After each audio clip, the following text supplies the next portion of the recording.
Hi there. Welcome to NapTime History channel.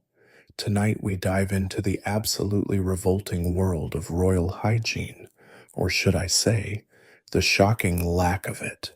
You're standing in a grand medieval throne room, golden chandeliers casting shadows on tapestries worth more than villages, and that smell hitting your nose. That's not just centuries of dust. It's the accumulated stench of queens who believed water would literally kill them. You probably won't survive hearing about the mouse droppings they used as toothpaste. But hey, at least you live in an era with actual soap. So, before you get comfortable, take a moment to like the video and subscribe, but only if you genuinely enjoy what I do here. Drop a comment with where you're listening from and what time it is. I love seeing this community span the globe, from midnight in Tokyo to tea time in London. Now, let's drift back in time. You find yourself transported to the stone corridors of a 14th century castle where Queen Isabella of France, yes, the she-wolf herself, hasn't bathed in 6 months. Not because she's busy plotting against her husband Edward II, though she definitely is, but because her physicians have convinced her that hot water opens the pores, letting in the plague. You watch as she instructs her ladies-in-waiting to rub her skin with dry linen cloths instead, believing this friction somehow cleanses better than water ever could. The irony? She's literally sitting in a tub while doing this, a dry wooden tub filled with herbs and flower petals, because apparently aromatic plants ward off disease while water invites it in. Medieval queens across Europe share this bizarre belief system, and you're witnessing its peak absurdity. At the court of Castile, Queen Isabella, a different one, medieval Europe really loved that name, goes even further. She proudly boasts that she's bathed only twice in her entire life, once at birth and once before her wedding. Historians still argue whether this was religious devotion or medical paranoia, but either way, you're watching her scratch at lice bites while declaring water the devil's gateway to illness. The science behind this madness? Medieval physicians, inheriting corrupted knowledge from ancient texts, believe the body maintains a delicate balance of humors, blood, phlegm, yellow bile, and black bile. Water, especially hot water, supposedly disrupts this balance catastrophically. You're observing Queen Margaret of Anjou's personal physician explaining that bathing removes the body's natural protective layer of oils and dirt, which acts like armor against airborne diseases. It's completely backwards, but when the Black Death is killing 1 in 3 people, you'd probably believe in anything that promises protection too. You notice something even more disturbing. These queens compensate for their stench with overwhelming amounts of perfume. They carry pomanders, ornate golden balls filled with ambergris, whale vomit, because of course, musk, and herbs. But here's the darkest part. They genuinely believe strong smells fight off disease. Bad air, or miasma, is the enemy, so they combat it with different bad air. You're watching Queen Eleanor of Aquitaine's attendants literally burn aromatic woods in her bedchamber while she sleeps, filling the room with smoke so thick you can barely breathe. One mainstream historical fact: this practice occasionally led to accidental deaths by suffocation, but medieval courts recorded these as mysterious sleeping sicknesses, The smoke clears from Eleanor's chamber, and you're whisked forward 2 centuries to the glittering court of Versailles, where the hair situations have somehow gotten infinitely worse. You're staring up, way up, at Marie Antoinette's 3 foot tall pouf, a architectural marvel of human hair, horsehair, wool pads, and enough pomade to grease a ship's hull. But lean in closer, if you dare, and you'll spot movement. Tiny, scurrying movement. Those aren't decorative pearls nestled in her curls. They're lice eggs, and the adult insects hosting a full genealogical reunion in the Queen of France's elaborate coiffure. You follow her hairdresser, Leonard Autier, as he arrives for the weekly building session. Yes, building, not styling. He hasn't washed his hands in days. Remember that water phobia from earlier? And he's brought his toolkit, iron heating rods, pounds of flour-based powder, and a scratching stick. That last item, it's literally a foot-long ivory rod with a tiny hand carved at the end, designed to reach deep into the hair mountains to scratch the inevitable itches without disturbing the structure. You watch Marie Antoinette giggle as her ladies pass around their own scratching sticks, comparing whose is most ornate. They're literally having a scratching party, and it's considered the height of sophistication. The real horror begins when you realize these towering creations stay up for weeks, sometimes months. Marie Antoinette sleeps propped up on special blocks to preserve her pouf, never letting her head fully touch a pillow. You're witnessing the aftermath 3 weeks later. The pomade has gone rancid, attracting flies that lay eggs in the rotting mixture of animal fat and flour. One of her ladies-in-waiting discreetly picks out a small beetle that's made its home near the decorative ship. Oh yes, she has an entire model ship sailing on her head to commemorate a French naval victory. Historians still argue whether the famous pouf à la belle poule actually caused a mouse infestation or if that's just revolutionary propaganda. But you're watching her scratch so violently that powder cascades down like snow. The competition among noblewomen creates increasingly absurd scenarios. You observe the Duchesse de Chartres, whose hair sculpture features an entire pastoral scene, complete with miniature shepherds, sheep, and a working windmill.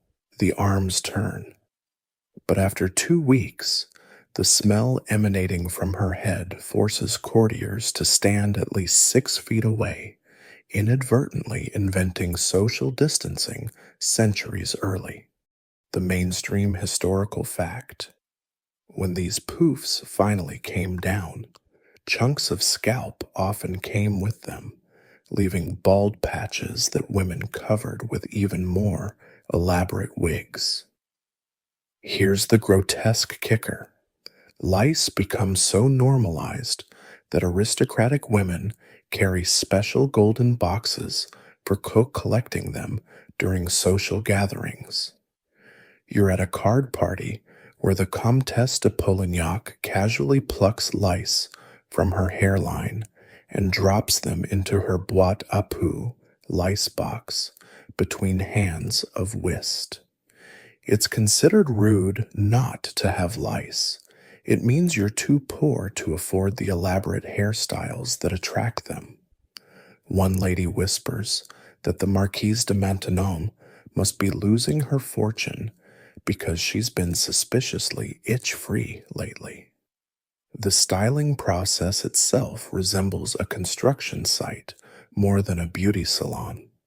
You watch Leonard coat Marie Antoinette's actual hair with a mixture of bear grease and flour, then attach false pieces with heated clay. The smell of singed hair fills the room as he uses red hot irons to create curls, occasionally burning straight through to scalp. The queen doesn't flinch, partly from practiced stoicism, partly because the nerves in that area died years ago from repeated burning. She jokes that she can predict rain better than any farmer because her scars ache when storms approach.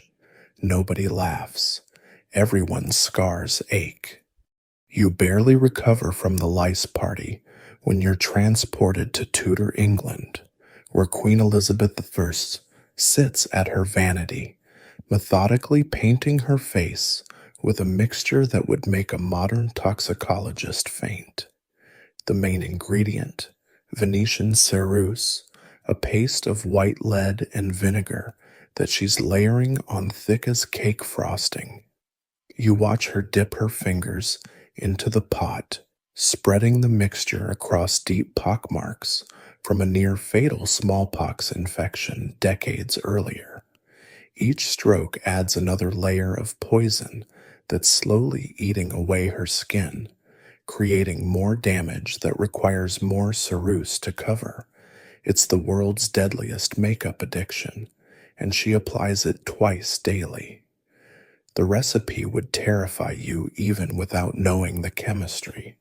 Her ladies in waiting grind white lead in the basement, mixing it with vinegar, egg whites, and occasionally arsenic for extra brightness. And you notice one girl's hands trembling uncontrollably. Lead poisoning has destroyed her nervous system, but nobody connects her dancing sickness to the cosmetics. Elizabeth herself suffers constant headaches, hair loss, and what her physicians call melancholic episodes, actually lead-induced psychosis. But she attributes these to the burden of ruling, not the pound of toxic metal she smears on her face every morning. You witness the full beauty routine, and it's a chemical weapons convention.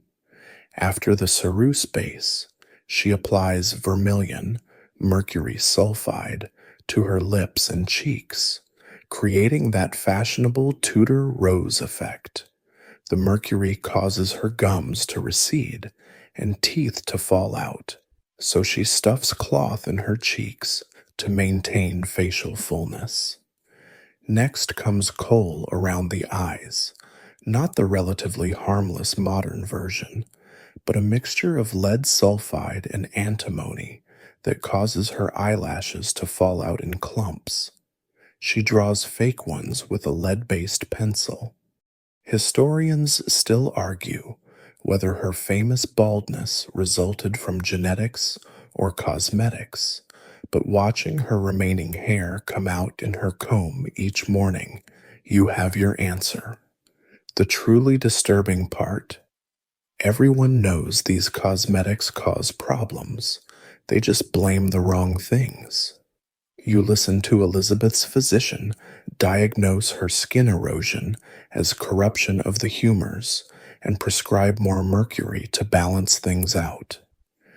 The mainstream historical fact is that noble women's portraits from this era show progressively more damage.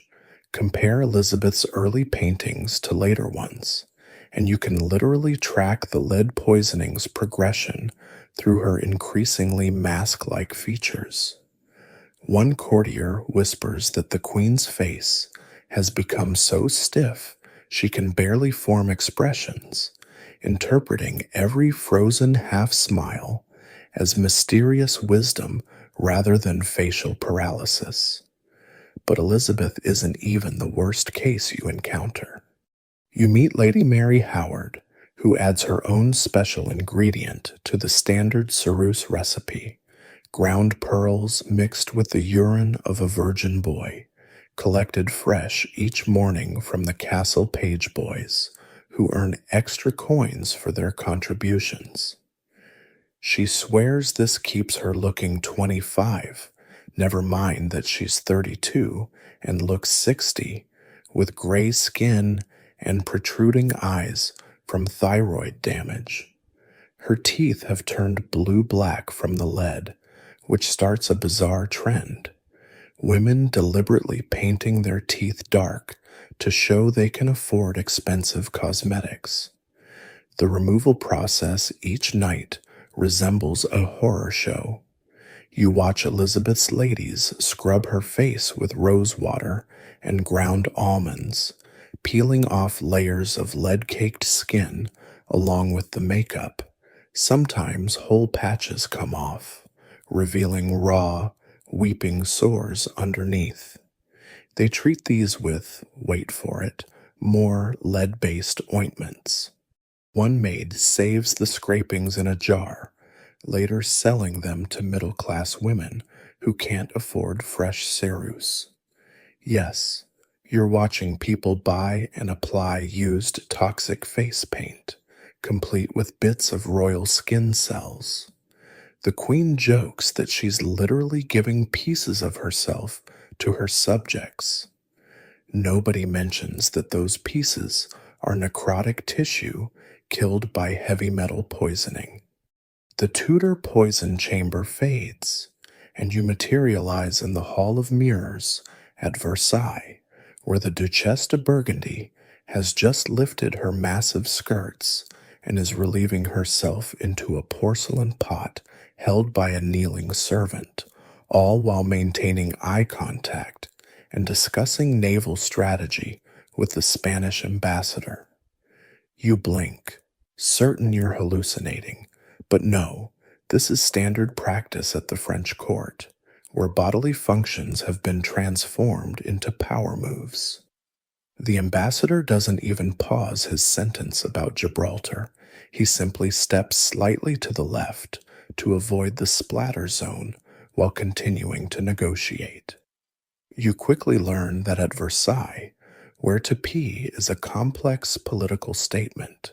High-ranking duchesses use elaborate portable chairs called chaises percées, basically thrones with holes cut in the seats and chamber pots hidden beneath velvet skirts. Middle-ranking courtiers get simple bordeleus, gravy boat-shaped vessels they can discreetly slide under their dresses, while lower nobility must actually leave the room like peasants. You watch the Marquise de Maintenon receive foreign dignitaries while perched on her personal chaise percée, occasionally grunting with effort mid-sentence. The Turkish ambassador later writes home that French women must have superhuman bladder control to time their releases with conversational emphasis. The logistics alone boggle your mind. Versailles has exactly 3 water closets for over 3,000 nobles, and those are reserved for the royal family. Everyone else relies on servants carrying chamber pots, creating a complex choreography of waste removal. You follow one overwhelmed footman juggling 6 full pots down a corridor, desperately trying not to spill on priceless tapestries. He fails. The resulting cascade creates what courtiers delicately call a Piccadilly, code for someone's sewage decorating the halls. Historians still argue whether Marie Antoinette really said, "Let them use chamber pots." She didn't.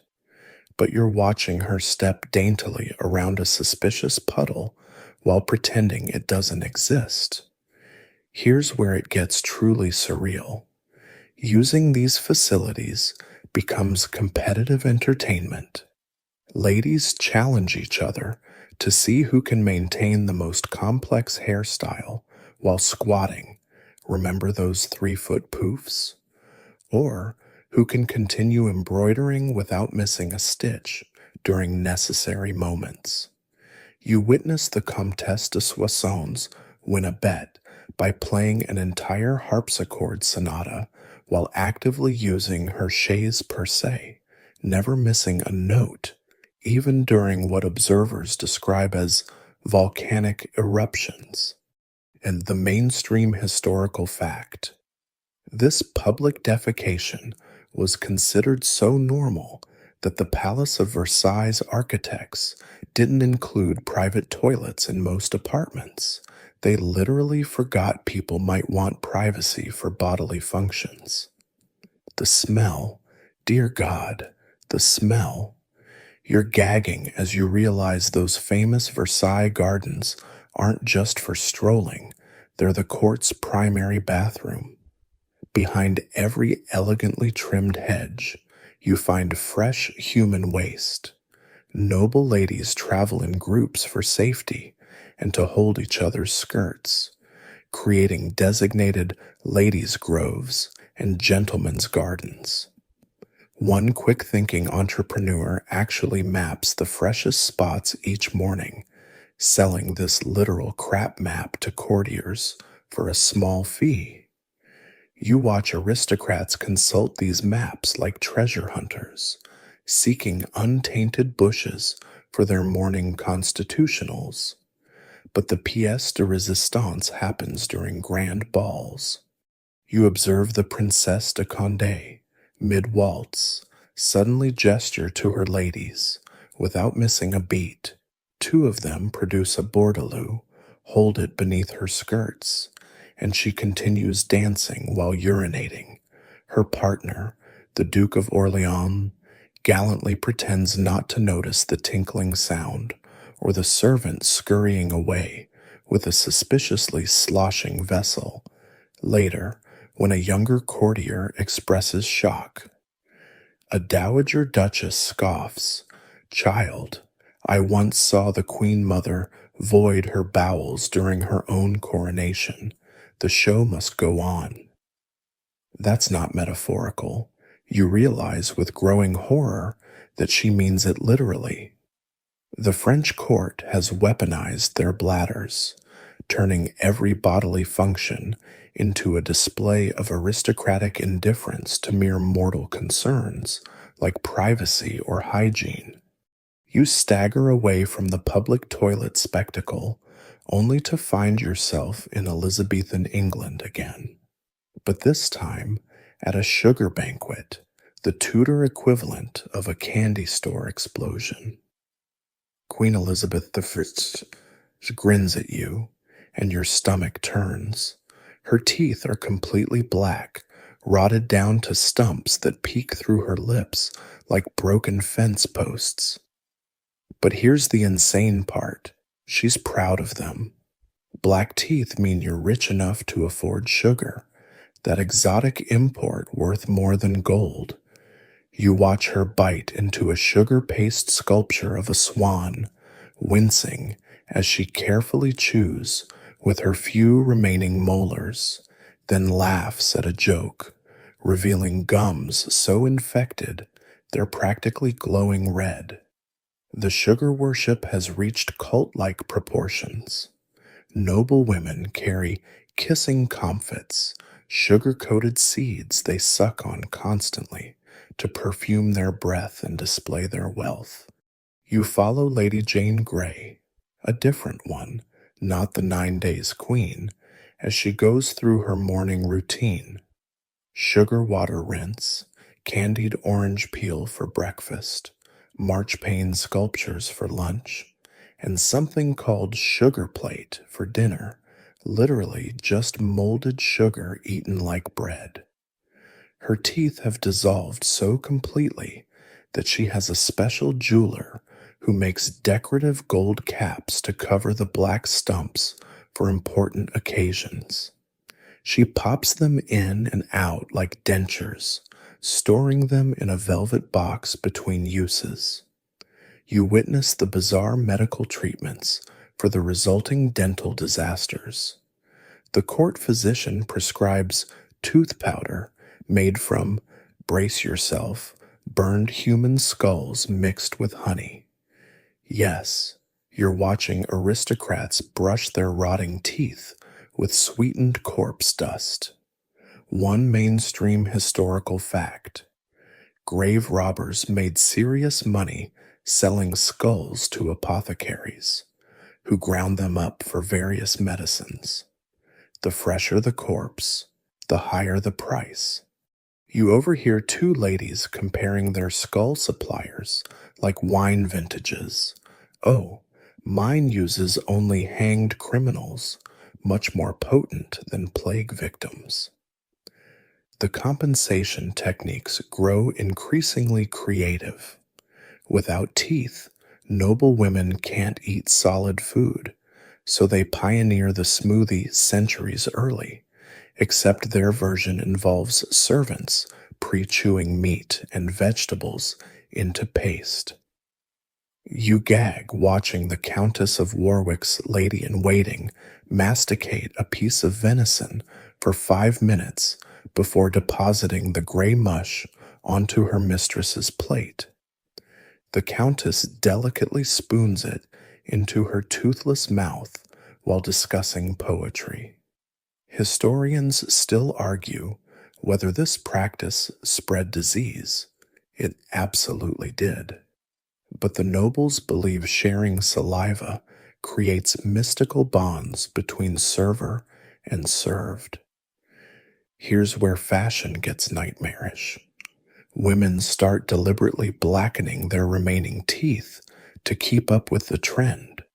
You watch them paint their teeth with soot mixed in honey, or chew special blackening sticks made from burned rosemary. One entrepreneurial merchant sells Moorish teeth dye, claiming it's made from exotic African herbs, but you spot him mixing it in the back room. It's just coal dust and syrup. Ladies compare their tooth blackening techniques at tea parties, sharing recipes like take 1 part chimney soot, 2 parts India ink, mix with rose water, and apply nightly for deepest black.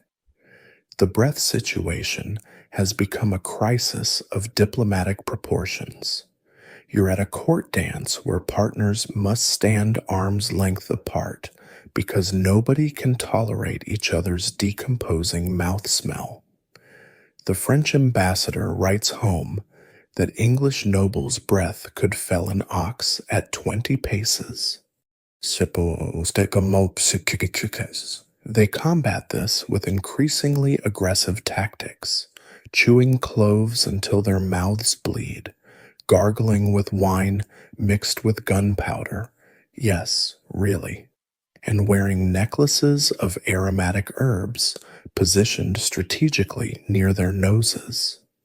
One duchess actually trains her lapdog to bark whenever anyone gets too close to her face, maintaining a careful breath safety perimeter. You realize with creeping dread that every romantic poem from this era about sweet breath like roses was written by someone whose actual breath smelled like a rotting whale carcass rolled in sugar. Your nose barely recovers from the sugary death breath when you're plunged into a medieval castle's women's quarters during that time of the month, and trust me, nothing could prepare you for this monthly horror show.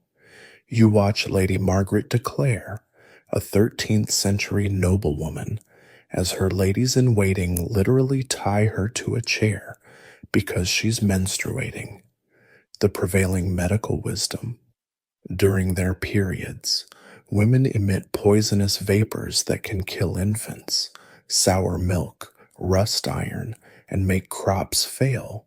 She'll spend the next week bound to this bleeding chair, eating only cold foods because hot ones might excite the womb demons. The superstitions get progressively more unhinged. You follow a servant collecting Margaret's menstrual rags, not to wash them, but to burn them in a special ceremony. If enemies get hold of a woman's monthly blood, they can use it for dark magic, causing impotence in her husband, making her barren, or turning her into a werewolf. That last one's oddly specific, but medieval people really committed to their beliefs. The rags are guarded more carefully than the castle treasury. One maid whispers that the Countess of Burgundy's monthly cloths were once stolen, and 9 months later she gave birth to a two-headed calf. Nobody questions this logic.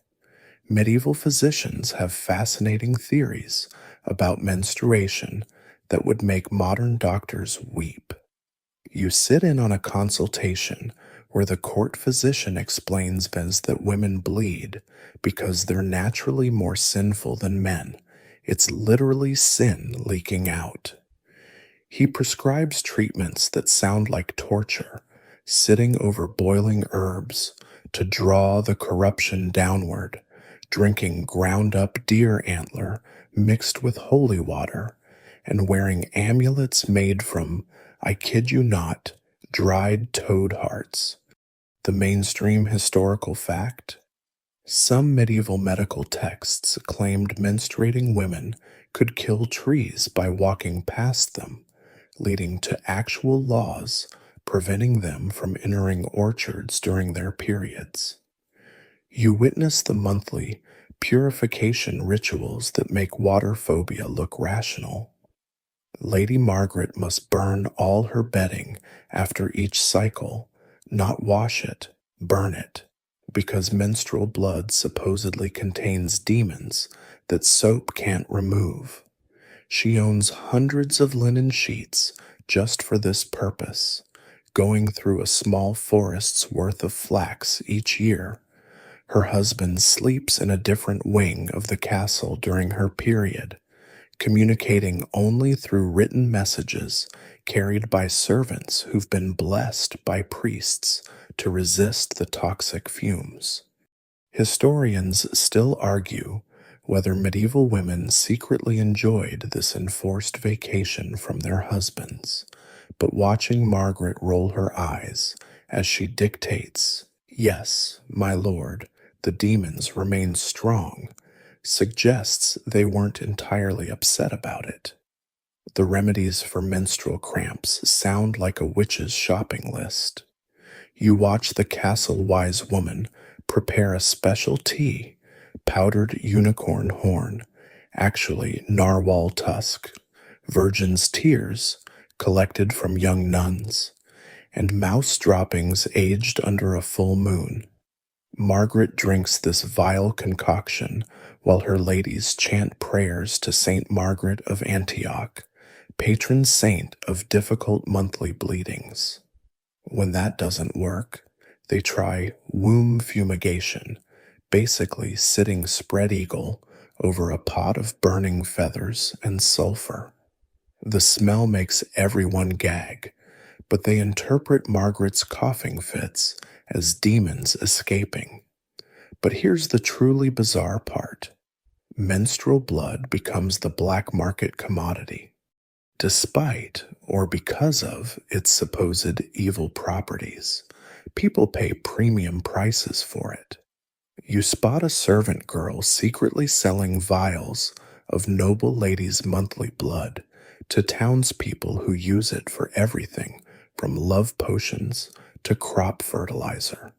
One desperate farmer swears that painting his door with Duchess blood kept plague away. Never mind that his entire family died anyway. He claims they died peacefully, which must be the blood's doing. The castle kitchen maid makes extra income selling Virgin's monthly essence. She's been married twice to alchemists trying to turn lead into gold. One buyer insists menstrual blood is the missing ingredient in the philosopher's stone. You watch him carefully measure drops into his bubbling cauldron, genuinely expecting immortality to result from what's essentially medical waste mixed with mercury and sulfur. The menstrual madness fades, replaced by an even more disturbing scene in the French royal nursery, where you're about to witness the deeply twisted world of aristocratic breastfeeding, or rather, the elaborate lengths nobles went to avoid it. Marie de Medici, Queen of France, has just given birth, and her breasts are bound so tightly with linen strips that she can barely breathe. Why? Because royal breasts are for display, not feeding. That's what wet nurses are for, and the selection process for these human milk machines would make a dystopian novelist queasy. You follow the chief physician as he inspects the lineup of potential wet nurses like cattle at auction. He checks their teeth, must be white, sniffs their armpits, no strong odors, and, this is where it gets truly invasive, tastes their milk. Yes, you're watching a grown man sample breast milk from 12 different women, swirling it in his mouth like wine, commenting on the notes of sweetness and proper consistency. Chosen, one woman is rejected because her milk tastes too melancholic, another because it's excessively sanguine. The chosen one, a farmer's wife named Claudette, must now abandon her own infant, who will likely die without her milk, to feed the royal baby. But wait, it gets worse. Claudette's entire life now belongs to the crown's breasts, literally. She must follow a strict diet, no garlic, no onions, no strong cheeses, nothing that might corrupt her milk. She can't have sex, it supposedly sours the milk, can't experience strong emotions, anger curdles it, and can't even leave the palace. You watch guards follow her to the privy to ensure she doesn't sneak any forbidden foods. Her own biological needs mean nothing. She's been reduced to a walking udder for aristocratic convenience. The mainstream historical fact. Wet nurses often developed deeper bonds with royal children than their actual mothers, leading to complex emotional triangles that shaped European politics. The breast milk itself becomes a magical substance with supposed properties that would make modern wellness influencers jealous. Noble women who won't breastfeed their own children eagerly buy wet nurse milk for beauty treatments. You watch the Duchesse de Longueville's morning routine. She bathes her face in fresh breast milk mixed with rose petals, believing it prevents wrinkles. Another duchess gargles with it for a clear singing voice. They pay extra for milk from nurses who've eaten specific foods: strawberries for rosy cheeks, fish for intelligence, beef for strength. One particularly gullible countess insists on milk from a wet nurse who only eats songbirds, convinced it will improve her musical abilities. Here's where the horror peaks. The wet nurse hierarchy creates a grotesque economy. Royal wet nurses subcontract to lower wet nurses, who feed their babies so they can keep producing for the aristocrats. You follow this chain down to the poorest women, who drug their own infants with opium to keep them quiet while they nurse wealthy babies for pennies. Historians still argue whether more babies died from starvation or opium overdose in this system, but watching a desperate mother choose between feeding her child and feeding her family, you realize it doesn't matter. The system killed either way. The paranoia around breast milk reaches absurd heights. You witness a crisis when baby Louis XIV refuses Claudette's breast. Clearly, he's just not hungry. But the court physicians panic. They decide she must have been cursed by looking at a portrait of a Spanish princess, France's enemies. So they perform an exorcism on her breasts. This involves a priest sprinkling holy water on her nipples while she recites prayers. When that doesn't work, they bring in a milk diviner essentially a witch who claims she can taste evil in breast milk. She declares Claudette's milk has been poisoned by Protestant sympathies.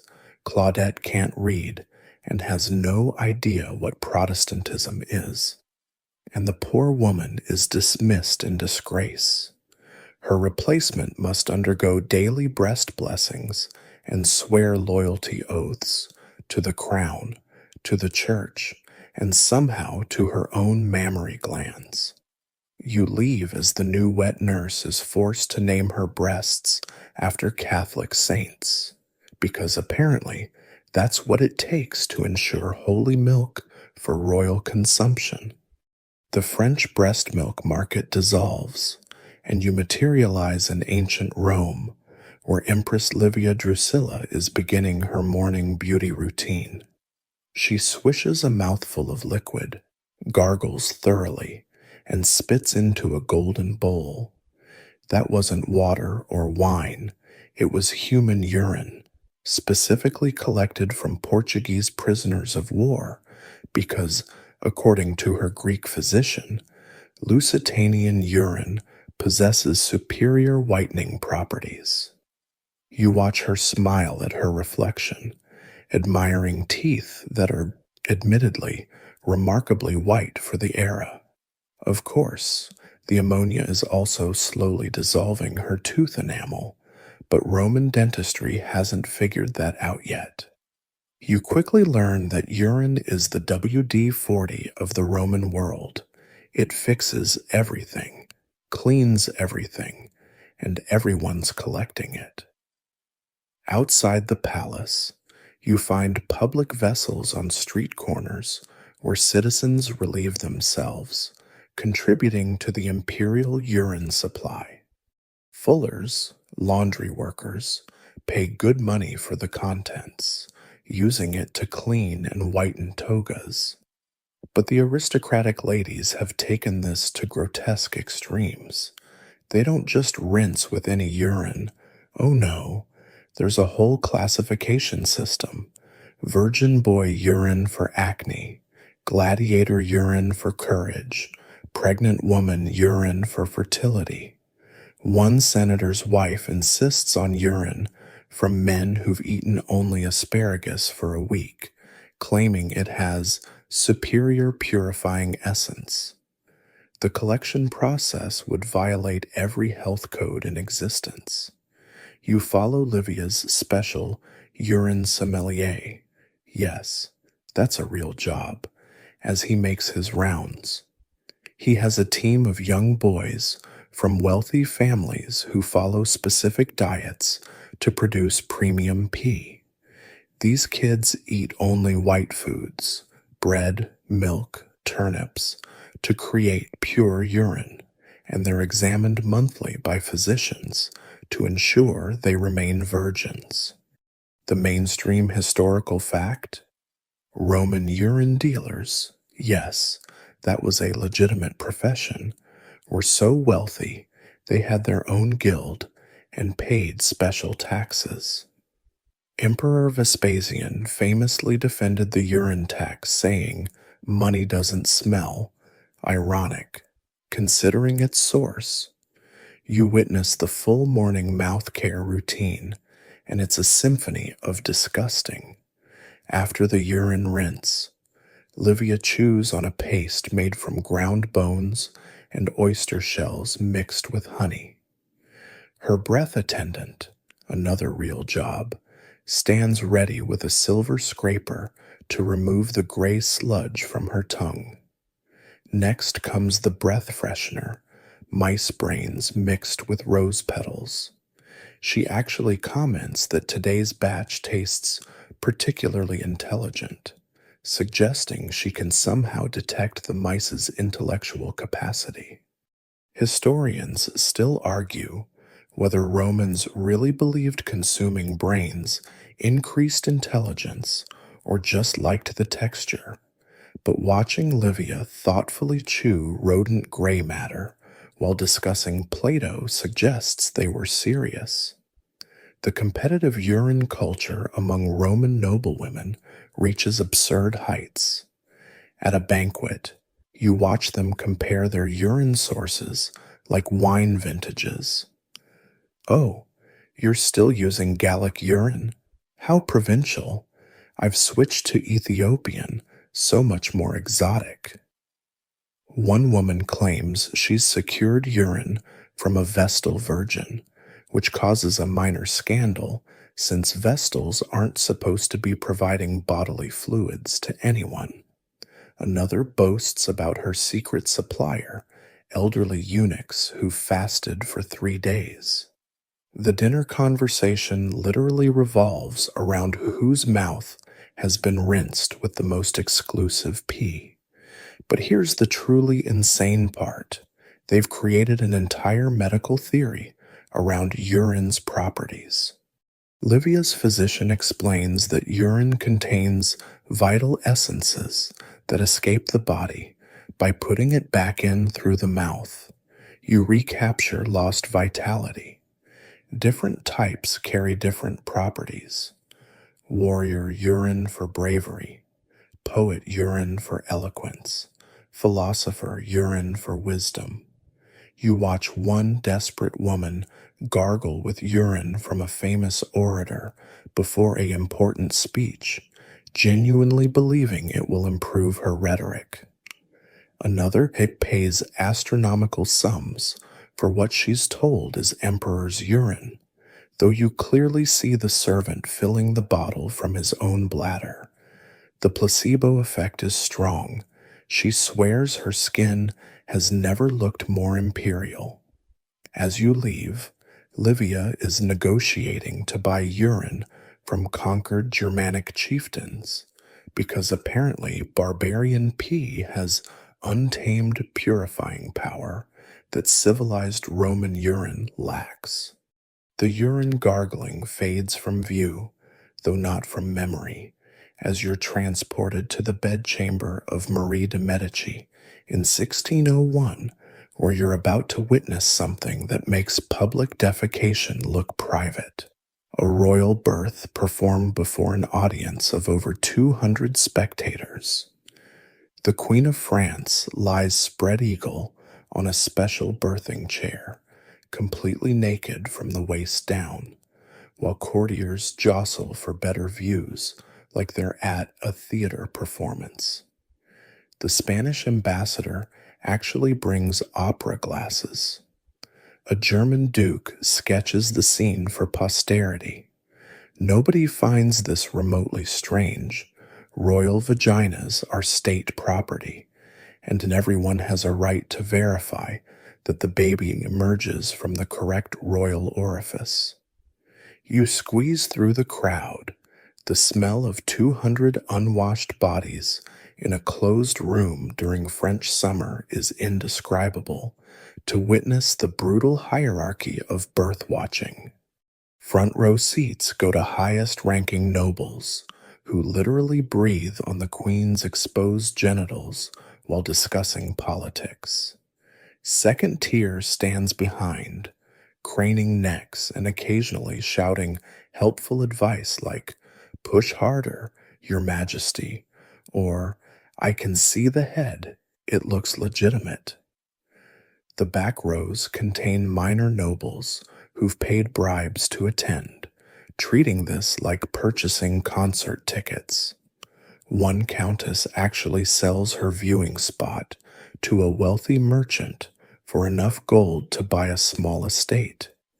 The medical situation horrifies you even more than the audience. The royal midwife hasn't washed her hands in days. Remember that water phobia? And she's assisted by physicians who believe the womb is a separate creature living inside women.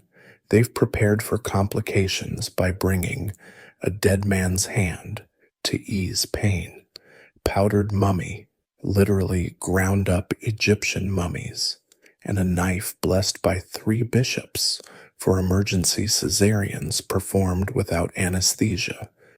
The mainstream historical fact? More queens died from audience members accidentally contaminating the birth than from actual childbirth complications. Spectators would reach out to touch the emerging baby for luck, introducing countless infections. Between contractions, Marie must maintain royal composure while her cervix dilates before the equivalent of a small village.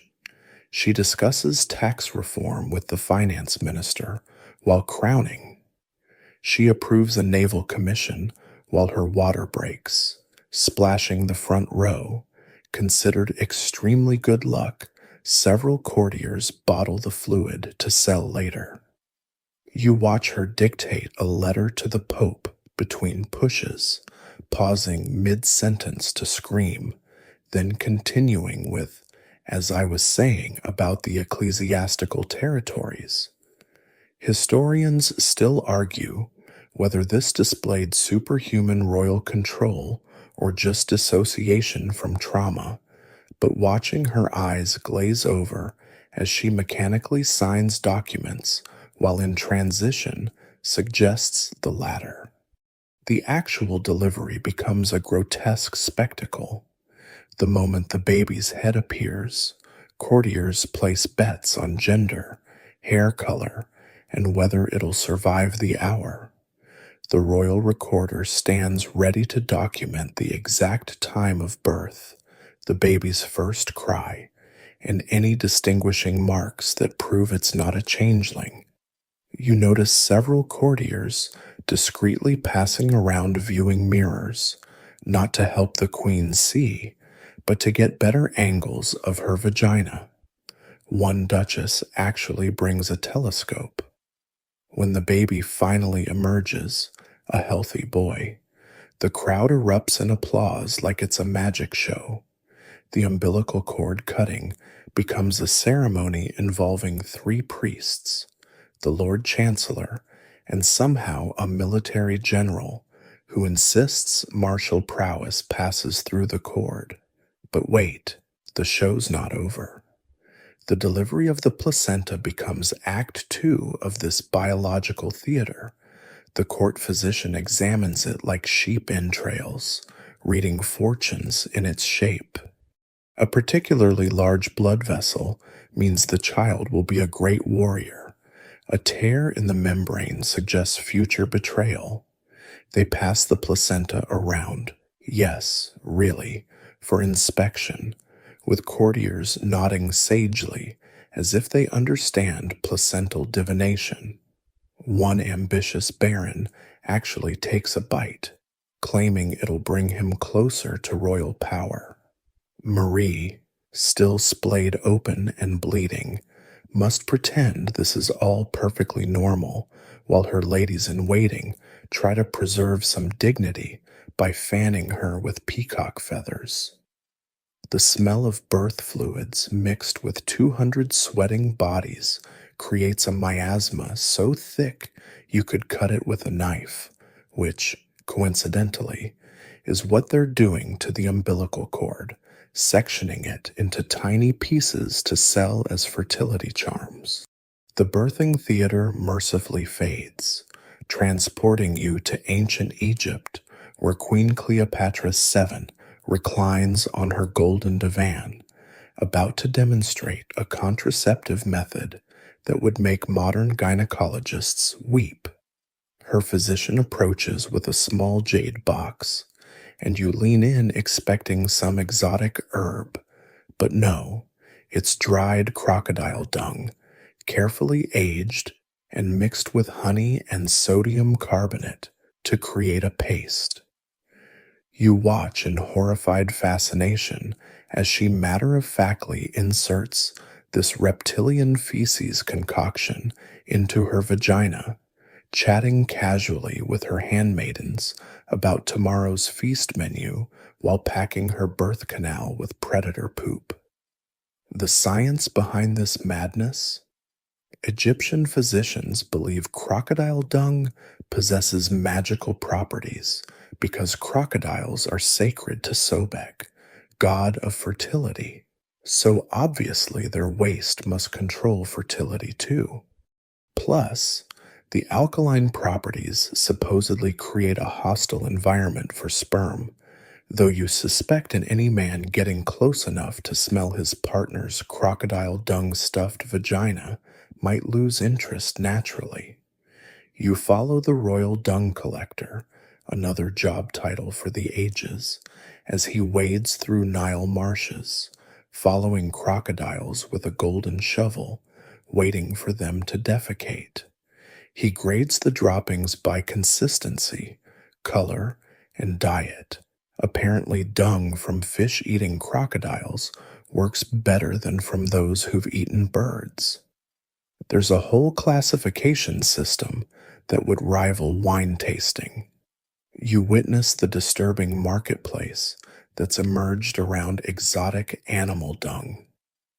Upper class Egyptian women compare their contraceptive recipes, like Martha Stewart exchanging tips. Elephant dung for heavy flow days, honey badger droppings for increased pleasure. How? And hippopotamus feces for those really important nights when pregnancy must be avoided at all costs. One merchant runs a successful business selling virgin crocodile dung from crocodiles that haven't mated yet, because apparently even their bowel movements maintain sexual purity. The mainstream historical fact: these dung pessaries actually worked somewhat, not from magic, but because shoving anything that altered vaginal pH could potentially affect sperm survival. Of course, they also caused massive infections, but ancient Egyptians blamed those on angry gods rather than fecal bacteria. The application process becomes a social event.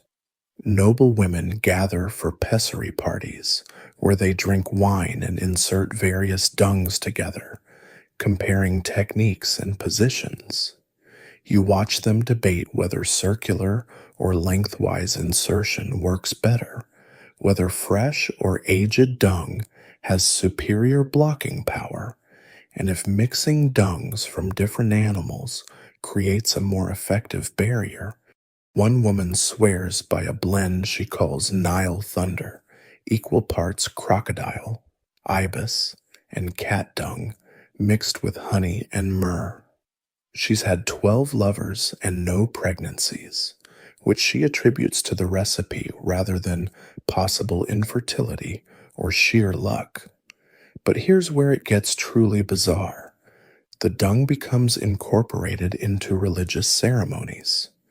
Priestesses of Isis perform monthly fertility negation rituals where women insert blessed crocodile dung while chanting prayers. They believe the goddess personally guides the feces to block unwanted pregnancies while allowing desired ones through. You observe one ceremony where a high priestess, reeds, used pessaries like tea leaves, divining women's romantic futures from the patterns in their removed dung.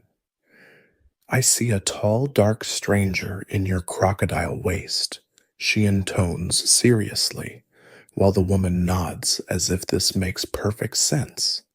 Historians still argue whether these priestesses genuinely believed in fecal fortune-telling or just recognized a profitable scam, but the elaborate rituals suggest true faith in poop prophecy.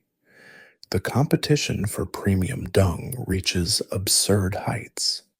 Cleopatra sends expeditions deep into Nubia searching for rare white crocodiles whose dung supposedly has triple the contraceptive power.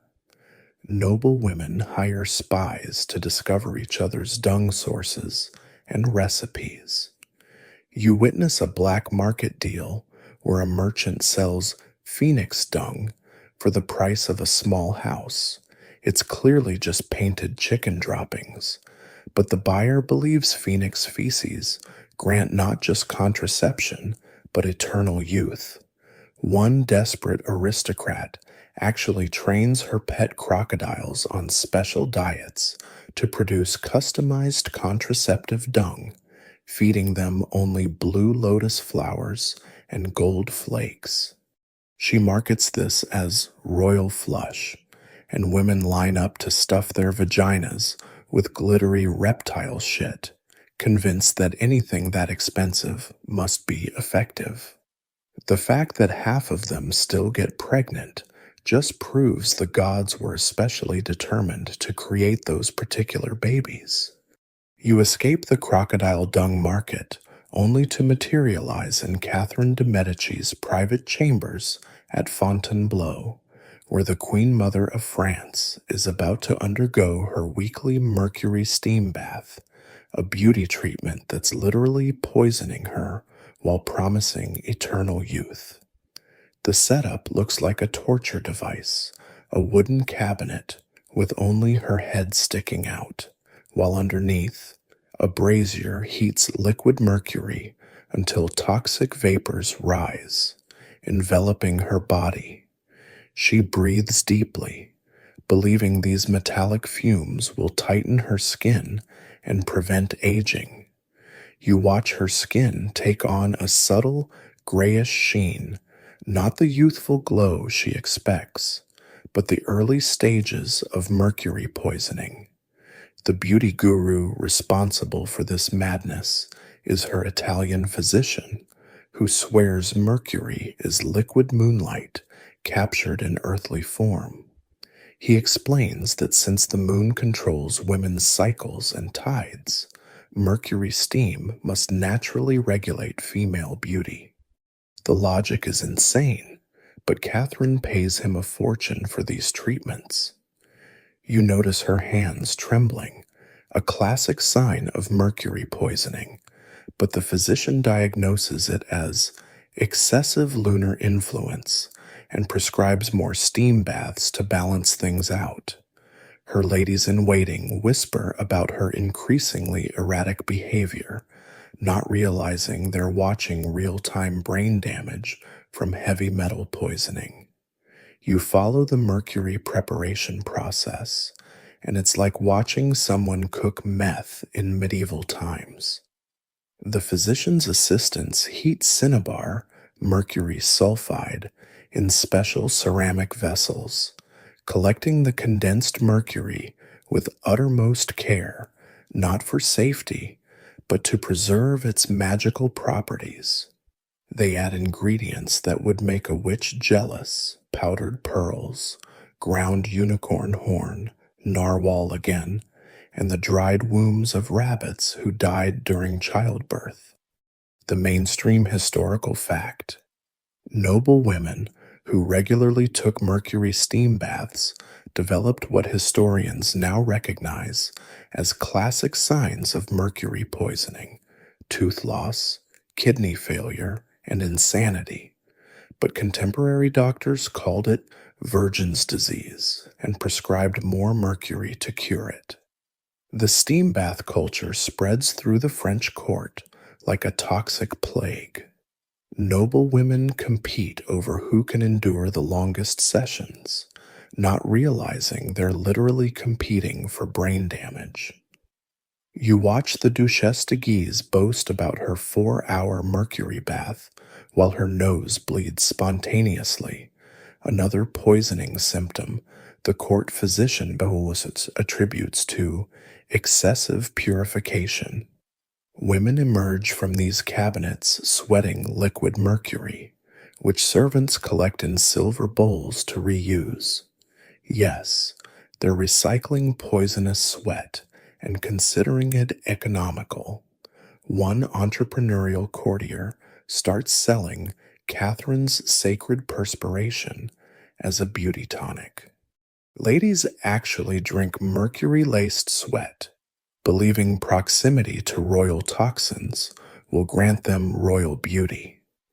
The modifications to the basic mercury bath become increasingly unhinged. Some add molten lead for extra whitening power.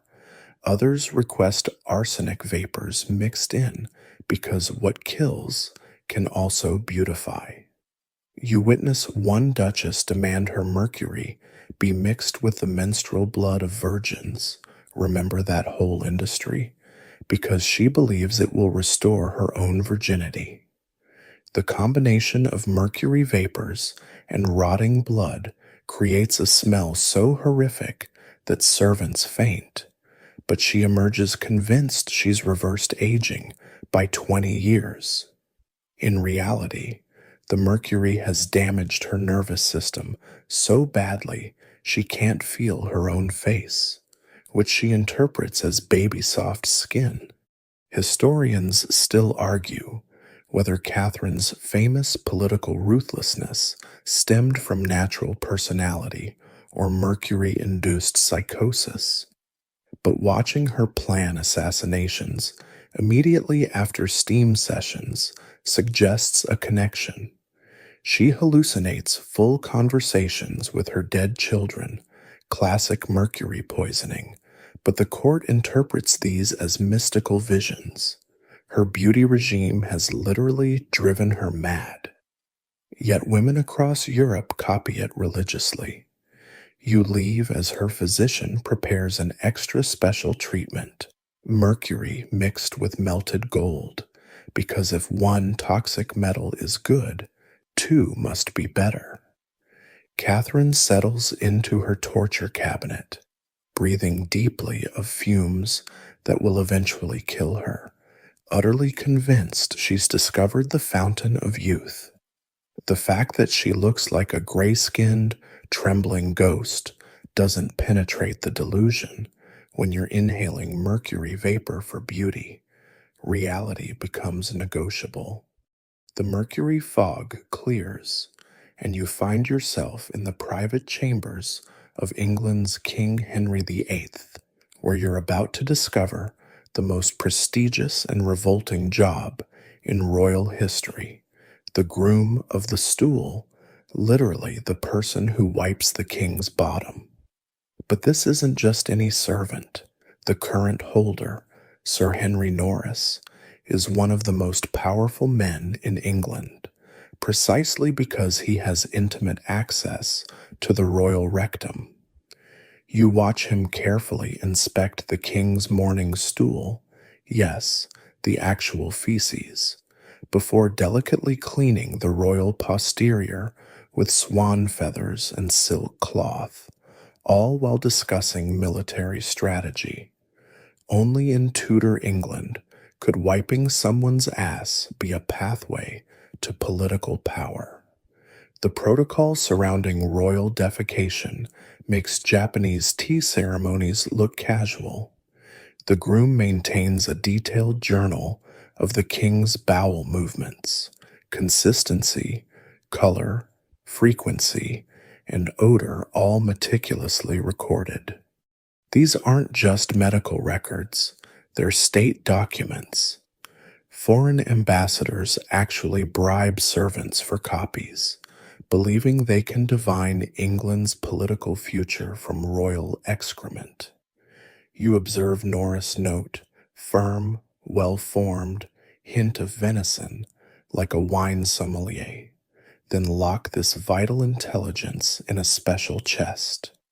The mainstream historical fact. The position of groom of the stool was so coveted that nobles literally fought duels over it, and several grooms became duke or earls purely through proximity to royal bowels.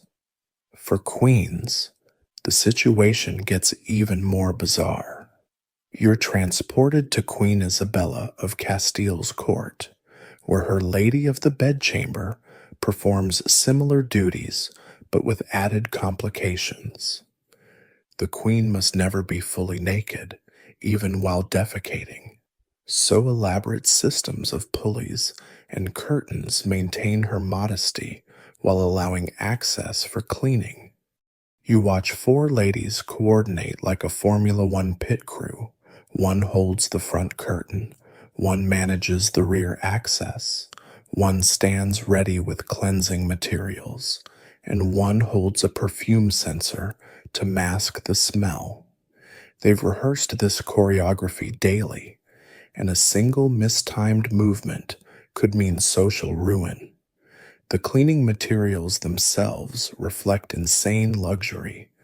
Forget common paper, royalty's bottoms touch only the finest. Swan down in summer, ermine fur in winter, and silk infused with rose water year round.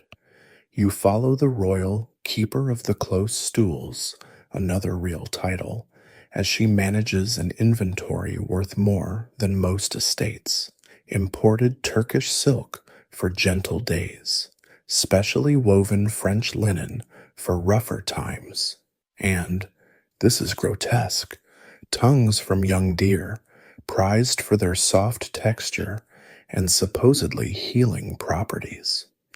Yes, you're watching servants prepare deer tongues specifically for wiping royal butts. One duchess insists on using only the breast feathers of swans who mated for life, believing this will improve her own marriage. The logic escapes you, but her lady dutifully plucks monogamous swans. The social dynamics around royal toilet habits create surreal situations.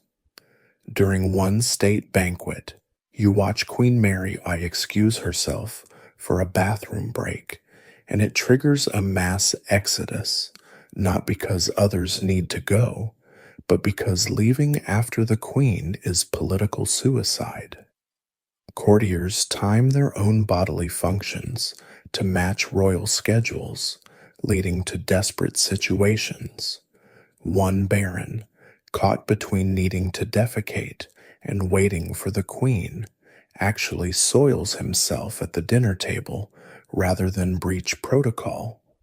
Everyone pretends not to notice while he sits in his own waste for 2 hours, smiling through state discussions. Historians still argue whether this showed admirable dedication or dangerous sycophancy, but the smell suggests neither was worth it. The position's intimacy creates unexpected power dynamics. The groom of the stool knows state secrets, literally. The king's shit contains evidence of his diet, health, and by extension, his mental state.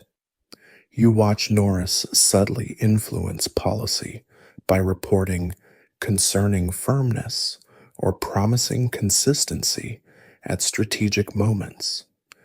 When Henry's stools turn black from internal bleeding, Norris hides this from rival courtiers while secretly positioning his allies for the inevitable succession crisis. The man who wipes the royal bottom essentially controls information that could topple kingdoms.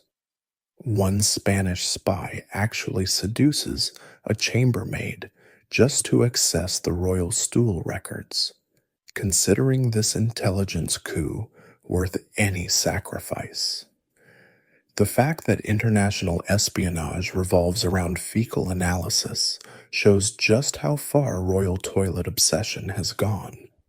The Royal Bathroom Intelligence Network fades as you materialize in plague-ravaged London, 1665, where you witness nobility's most desperate and delusional attempt at disease prevention.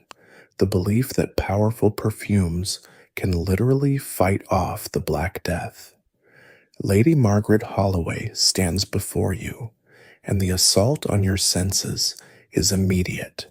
She's wearing so many competing fragrances that your eyes water from 10 feet away. Around her neck hangs a pomander the size of a small melon, packed with ambergris, musk, civet, extracted from anal glands of civet cats, and what smells like rotting flowers.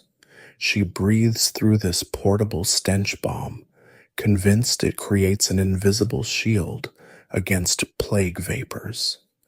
The perfume arms race among nobles has reached insane proportions. You follow Lady Holloway to a plague doctor who specializes in prophylactic aromatics, basically a medieval biochemical weapons dealer. His shop contains horrors, bottles of virgin's breath, actually garlic juice mixed with sulfur, dragon's blood, tree resin mixed with cat urine, and something labeled simply Death's Defeat that makes everyone gag when opened. The mainstream historical fact? These plague perfumes often contained ingredients like dried human flesh, believing that death could confuse death. Nobles literally wore corpse-derived fragrances while complaining about the smell of plague victims. You witness the daily perfuming ritual, which resembles chemical warfare more than beauty routine. Lady Holloway's servants first burn aromatics in her chambers, rosemary, juniper, and gunpowder, yes, explosives for health. The smoke is so thick you can barely see, but she stands in it for 30 minutes, letting it penetrate her pores with protection. Next comes the layering. First a base of vinegar and wormwood rubbed on skin, then civet paste on pulse points, followed by dousing in rose water mixed with wine and myrrh. The final touch? A dead toad worn in a silk bag between her breasts, because its natural corruption supposedly absorbs plague before it reaches her body. She smells like a perfume factory exploded in a morgue. The competition for the strongest plague-fighting scent creates scenes from olfactory hell. At court, those still brave enough to gather, nobles engage in scent battles, seeing who can remain standing longest while breathing each other's protective perfumes. You watch the Earl of Sandwich actually vomit from Lady Pemberton's special blend. She considers this proof it's working, reasoning that if it makes healthy people sick, it must make sick people healthy. The logic is backwards, but when people are dropping dead in the streets, backwards logic beats no logic. One duchess creates such a powerful anti-plague perfume that birds literally fall dead when she walks through the garden. She interprets this as evidence of its effectiveness rather than toxicity. Here's where desperation meets delusion. Nobles start believing specific scents cure specific symptoms. Lavender for buboes, rosemary for fever, sage for vomiting. They wear different perfumes on different body parts, like aromatic armor. You observe Lord Pemberton, who's created a complex perfume map on his body, mint on his groin to protect fertility, cinnamon on his chest for heart strength, and bergamot on his forehead for clear thinking. He changes this arrangement daily based on astrological charts, convinced the planets determine which body parts need which scents. Historians still argue whether anyone actually believed this helped or just needed to feel they were doing something, but watching him anxiously reapply perfume every hour suggests true faith. The social consequences are grotesque. Servants faint from the concentrated fumes in noble houses. You witness a wedding where the combined perfumes of all attendees create a toxic cloud so dense the priest passes out mid-ceremony. They drag him outside, revive him with smelling salts, more chemicals, and continue the service in the garden, where the bride's anti-plague pomander sets fire to her veil from internal chemical reactions. Nobody stops the ceremony. Catching fire is apparently preferable to catching plague. As you leave this scented hellscape, you see children of nobles forced to wear miniature pomanders, crying from the fumes but unable to remove them. One boy's developed chemical burns on his chest from his protective toad, yet his mother adds more perfume to treat the wounds. In a world where invisible death stalks every street, visible suffering from perfume seems like the safer option. The toxic perfume cloud dissipates, revealing a scene that would haunt your nightmares forever. The embalming chamber of Westminster Abbey, where you're about to witness the grotesque preservation process reserved for queens. Queen Elizabeth I has been dead for 3 days, and the embalmers are preparing her body for the month-long funeral proceedings. The smell hits you first, not just death, but the eye-watering combination of vinegar, mercury, and aromatic herbs they're using to preserve her. You watch the chief embalmer slice open her abdomen with practiced efficiency, removing organs that will be buried separately in consecrated jars, except for her heart, which gets its own golden box, because apparently royal hearts are too precious for common organ storage. The embalming process would violate every Geneva Convention if applied to living people. They drain her blood into silver basins. It'll be saved and distributed to nobles who believe royal blood has healing properties. You actually see courtiers arguing over who gets which pint, like vampires with legal degrees.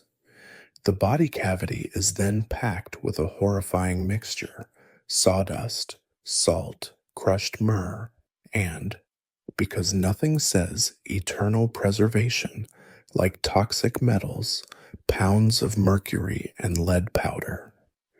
The embalmers work without any protection, their hands already showing signs of heavy metal poisoning from years of this work. One mentions casually that his predecessor went mad and died at 30, occupational hazard of stuffing queens with quicksilver. You witness the cosmetic restoration, which crosses into pure horror territory. Elizabeth's face, ravaged by decades of lead makeup, has partially decomposed, so they rebuild it with wax mixed with white lead, because even in death, she needs poison on her face. They paint on features that look nothing like her actual appearance. The official death mask shows a serene 30-year-old beauty, not the balding, pockmarked 70-year-old she actually was. Her missing teeth are replaced with ivory, from walrus, marketed as unicorn, to grieving subjects. And her sparse hair is supplemented with an enormous red wig that would make her living hairpieces look modest. The mainstream historical fact: royal embalmers often took souvenirs, teeth, hair, even fingers, to sell as religious relics. Elizabeth's body parts ended up in noble houses across Europe, treated like holy artifacts. The clothing process becomes a macabre fashion show. The corpse must be dressed in full coronation regalia, which means manipulating stiff, preserved limbs into elaborate gowns. You watch 4 men struggle to force her arms into sleeves while mercury-laced sawdust pours from various incisions. They sew her into the dress, literally stitch fabric to flesh, because normal fasteners won't hold on a body bloated with preservation chemicals. The crown won't fit properly on her wax-reconstructed head, so they nail it in place. Yes, you're watching someone hammer nails into a dead queen's skull to keep her crown straight. One courtier notes approvingly that she looks more regal than life, probably because living humans don't usually have wax faces and nailed-on crowns. The lying in state preparations reach peak grotesque. The preserved body will be displayed for weeks, so they install a complex drainage system, tubes hidden under the dress to drain any leaking fluids into hidden containers. You follow servants whose sole job is emptying these containers daily, trying not to let mourners see them carrying away buckets of royal seepage.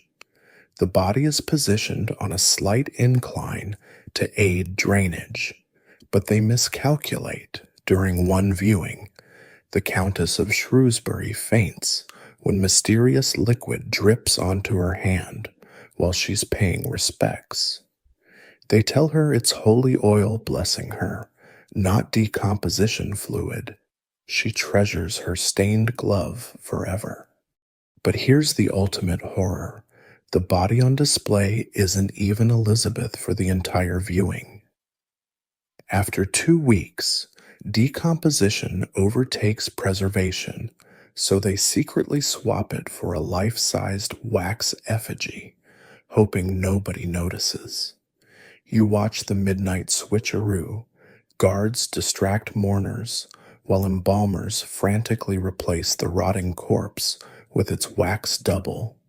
The real body gets stuffed into a lead coffin filled with more mercury and herbs, creating a toxic soup that ensures any future archaeologist will need hazmat gear. Historians still argue whether mourners knew they were praying to a wax dummy, but watching nobles kiss the effigy's hand with genuine emotion suggests the deception worked. One duchess actually claims the body performed a miracle. Its eyes opened during her prayer. The embalmers exchange panicked looks, realizing the wax face is melting in the candle heat, causing the glass eyes to shift. They quickly usher everyone out for private royal meditation time while they repair their melting queen. The wax queen melts from view as you materialize in the most disturbing scene yet. A medieval surgical chamber where Lady Joan de Beaufort writhes on a wooden table, her infected leg wound crawling with hundreds of maggots. But here's the twist. They're supposed to be there. The barber surgeon stands proudly beside her, explaining that these are specially bred healing worms that only eat dead flesh, leaving healthy tissue behind. You lean in despite your revulsion and realize he's actually right. The maggots are cleaning the wound better than any medieval surgery could.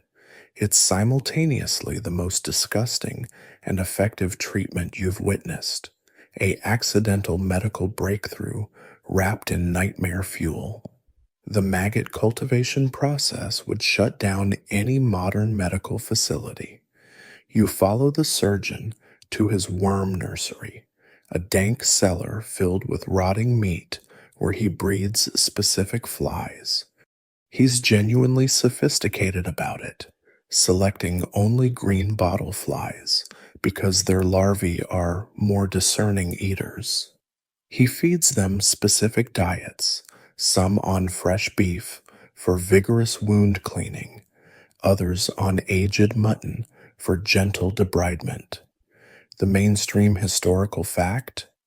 Medieval maggot therapy actually worked so well that modern medicine has returned to it. Today's medical maggots are FDA approved and bred in sterile conditions. But watching this medieval version, with flies buzzing freely between rotting meat and open wounds, you're amazed anyone survived. You witness the application process, which combines good medicine with horrifying practice. The surgeon carefully places selected maggots into Lady Joan's wound, counting each one like precious jewels. He's developed a whole classification system: young maggots for surface cleaning, mature ones for deep tissue work, and virgin maggots that haven't fed yet for the most delicate areas. But then he ruins the science by adding his special touch, sprinkling the wound with holy water and chanting prayers to Saint Roch, patron of plague sores. One assistant suggests maybe cleaning his hands first, and he laughs. The worms clean everything. Hand washing would insult their divine purpose. The contrast between accidental brilliance and intentional ignorance is mind-bending. The social dynamics around maggot therapy create surreal scenes. Noble women compete over who has the highest quality medical maggots, like they're collecting designer goods. You watch the Duchess of York brag that her wound maggots were blessed by 3 bishops and fed exclusively on lamb sacrificed during a full moon. Another lady insists her Greek physician imports special Mediterranean maggots that work faster than common English ones. They actually examine each other's wounds at tea, comparing maggot performance like showing off jewelry. Oh, yours are so plump and active, and becomes an actual compliment. Historians still argue whether this normalized necessary treatment or just reflected medieval nobles' ability to make anything a status symbol. The modifications to basic maggot therapy become increasingly unhinged. Some physicians add supplementary creatures. You watch one apply leeches around the maggot-filled wound for blood balance, creating a grotesque ecosystem on human flesh. Another tries mixing in different insects, beetle larvae for bone infections, ant pupae for surface wounds, and something he calls virgin butterfly eggs that definitely aren't butterflies or virgins. Lady Joan's wound has become a testing ground for every crawling thing the surgeon can find. When she complains about the sensation, he prescribes opium wine, not for pain, but so she can commune with the healing spirits of the worms while intoxicated. The treatment reaches peak absurdity when word spreads of Lady Joan's miraculous healing. Suddenly, everyone wants maggot therapy for everything. You see nobles demanding worms for headaches, applied to temples, stomach aches, yes, they swallow them, and even romantic troubles. Don't ask where those go. The surgeon, overwhelmed by demand, starts selling premium healing worms that are just regular maggots in fancier containers. One desperate countess buys unicorn worms, obviously just normal maggots dusted with pearl powder, for the price of a small manor. She applies them to her perfectly healthy face as a beauty treatment, convinced they'll eat away wrinkles. As your journey through royal hygiene horrors concludes, you watch Lady Joan walk on her healed leg while her physician presents his maggot-breeding journal to the Royal College of Barber Surgeons. They reject it as too grotesque for Christian medicine, then secretly copy his techniques. The eternal human struggle between progress and prejudice, wrapped in the crawling embrace of medical maggots. The final scene fades as you drift back through centuries of royal filth, your mind reeling from urine mouthwash, crocodile dung pessaries, and lead-painted faces. These queens and noble women, in their desperate pursuit of beauty, health, and status, created a world where poison was cosmetic, excrement was medicine, and parasites were pets. Sweet dreams indeed, though after this journey through history's most grotesque royal practices, you might want to check your bed for maggots first. Just remember, At least you live in an age where water is considered safe. Doctors wash their hands, and nobody's trying to sell you virgin butterfly eggs for that persistent cough. The chambers grow quiet now. The perfumed pomanders fade to memory, and the golden chamber pots return to history's darker corners where they belong. You've survived the worst of royal hygiene, witnessed the lengths to which desperation and ignorance can drive even the mightiest. And as you settle back into your modern world of soap, sanitation, and science, perhaps you'll find a new appreciation for that simple morning shower. No mercury required, no crocodiles harmed, and definitely no audience needed. The past may be a foreign country, but in matters of hygiene, it's one better visited from the safe distance of centuries, where the only thing that can touch you is the lingering disbelief that any of our ancestors survived it all.